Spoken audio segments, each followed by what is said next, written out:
সারা পশ্চিমবঙ্গে যে ইস্যুতে লড়ছে আমিও তার বাইরে কি সেম ইস্যুতেই লড়বো। কারণ আমার তো আমি যদিও নৈহাটিতে বড় হয়নি, কর্মসূত্রে বাইরে ছিলাম, এবং আমার বাবা যেহেতু পুলিশে চাকরি করতেন আমি বড় হয়েছি বাইরে বাইরে বাইরে সারা পশ্চিমবঙ্গের বিভিন্ন জেলাতেই আমি থেকেছি বা চাকরিও করেছি। তো সারা পশ্চিমবঙ্গে এখন যে অবস্থা, সেই অবস্থার বদলের জন্য সেটাই তো মেন ইস্যু। মানে এখন কিসের অবস্থা বোঝা যাচ্ছে? কিসের অবস্থা? শেষ কিসের অবস্থা সেটা আমার থেকে বলা লাগে, আপামর জনতা তো আরো ভালো বুঝে। একটা স্বচ্ছ সরকার যেখানে লোকেরা মেধার ভিত্তিতে চাকরি পাবে। আর আমি পার্টিকুলারলি লেবার ডিপার্টমেন্টে কাজ করে এসেছি, আমি এমপ্লয়মেন্ট এক্সচেঞ্জেও ছিলাম, তাই আমি বেকারদের সঙ্গে খুব কাছাকাছি আমি ডিল করেছি।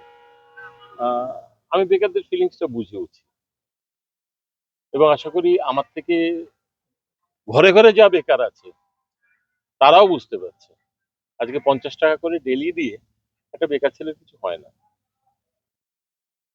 তা এই ইস্যুগুলো তো আছেই।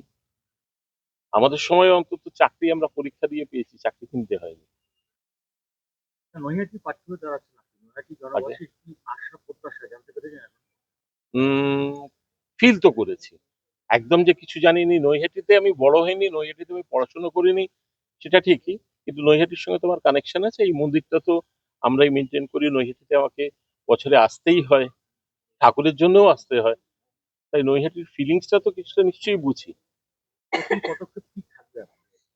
প্রথম পদক্ষেপ স্বচ্ছতা থাকবে।